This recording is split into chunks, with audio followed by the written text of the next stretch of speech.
জয় Jagannath. Hello viewers, আশা করি সকলে ভালো আছেন। আজকে বানাবো প্রভু জগন্নাথের প্রিয় আরও একটি ৫৬ ভোগের অন্যতম চূড়া কদম্ব। এই ভোগ প্রভু জগন্নাথ দেবকে প্রাতঃ ভোগ হিসাবে প্রদান করা হয়। খুবই সহজে বানাতে পারবেন এই চূড়া কদম্ব। নমস্কার, আমি মৌ, আপনারা দেখছেন মৌয়ের সাথে রান্নাবান্না। আজকের রথযাত্রা স্পেশাল রেসিপিটি ভালো লাগলে লাইক দিয়ে শেয়ার করে দেবেন। এই রকম আরও নতুন নতুন রেসিপির জন্য আমার চ্যানেলটি সাবস্ক্রাইব করে রাখুন। প্রথমে ফ্রাইং প্যানে নিয়েছি আধা কাপ জল। এবার দিয়ে দিলাম ১ কাপ তরল গরুর দুধ। এই দুধ ভালো করে গরম করে নিতে হবে। লো টু মিডিয়াম ফ্লেম করে ক্রমশ এইভাবে নেড়ে ছেড়ে দুধ ফুটিয়ে নেব আর একদম ঘন করে রাবড়ি তৈরি করে নেব।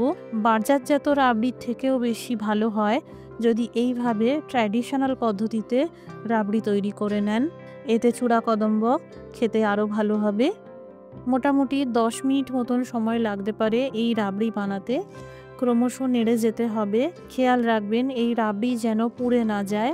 এখানে রাবড়ি তৈরি হয়ে গেলে ভালো করে ঠান্ডা করে নিতে হবে। রাবড়ি যতক্ষণে ঠান্ডা হচ্ছে এই দিকে বাকি প্রিপারেশনগুলো করে নেব। এদিকে নিয়েছি ১ কাপ চিড়ে, মোটা চিড়ে বা পাতলা চিড়ে যে কোনো একটা হলেই হবে। এই চিড়ে ভালো করে গুঁড়ো করে নিলাম। এখানে নিয়েছি ছানা, আধা লিটার দুধ থেকে এই ছানা তৈরি করে নিয়েছি। আধা কাপ ভিনিগারের সাথে সামান্য জল দিয়ে দুধে মিশিয়ে দিয়েছিলাম আর ছানা তৈরি করে নিয়েছিলাম। যতটা সম্ভব ছানা থেকে জল ঝরিয়ে নিয়ে শুকনো করে নিতে হবে। যতটা চিড়ে তার অর্ধেক পরিমাণে আধা কাপ কোরানো নারকেল দিয়েছি।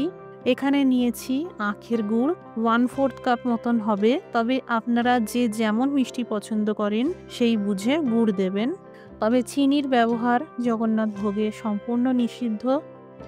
এবার ভালো করে দেখুন, জগন্নাথ ৫৬ ভোগ চূড়া কদম্ব খুবই পবিত্র ভোগ মানা হয়, তাই ২ হাত দিয়ে এইভাবে ঘষে ঘষে মাখতে হবে। ১ হাত দিয়ে মাখবেন না। ছানার প্রত্যেকটা দানা যাতে বাকি সব উপকরণের সাথে ভালো করে মিশে যেতে পারে তার জন্যই এইভাবে হাত দিয়ে রাব করে নিতে হবে আর মেখে নিতে হবে। আমি যেভাবে দেখালাম অবশ্যই এইভাবেই করবেন।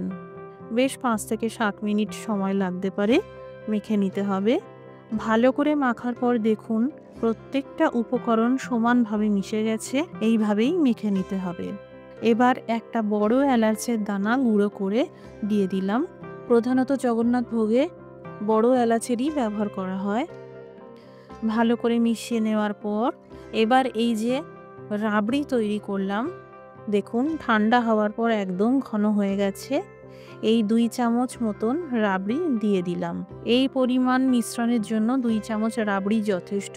এই বাকি বেঁচে যাওয়া রাবড়ি দিয়ে আপনারা মালপোয়া, গোলাপ জামুন, পান্তুয়া, বাকি অন্যান্য আরও মিষ্টি বানাতে ব্যবহার করতে পারবেন। এবার ভালো করে মেখে নিতে হবে। যেহেতু ভোগ বানাচ্ছি তাই ১ হাত দিয়ে নয়, এইভাবে ২ হাত দিয়ে ভক্তি ভরে বানাতে হবে। এইভাবে আলতো হাতে চেপে চেপে গোল করে নিতে হবে। এরকম মিডিয়াম সাইজ করে বা পছন্দ মতন সাইজ করে চূড়া কদম্ব বানাতে পারেন। মন্দিরের ভোগে ড্রাই ফ্রুটস দেওয়া হয় না, তাই আমিও দিইনি। আপনারা চাইলে কুচানো নারকেল বা কিশমিশ দিয়ে সাজাতে পারেন। এইভাবে প্রত্যেকটা চূড়া কদম্ব তৈরি করে নিলাম। যারা সারা বছর বা রথের দিনে বাড়িতে সত্যনারায়ণ বা গোপালের পূজা করে থাকেন বা যারা বৈষ্ণব তারা এই ভোগ অবশ্যই নিঃসন্দেহে বানাতে পারেন। এই চূড়া কদম্ব খুবই পবিত্র ভোগ মানা হয় আর খেতেও খুব সুন্দর হয়।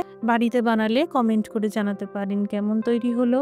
রেসিপিটি দেখার জন্য অসংখ্য ধন্যবাদ। সবাই ভালো থাকুন, সুস্থ থাকুন।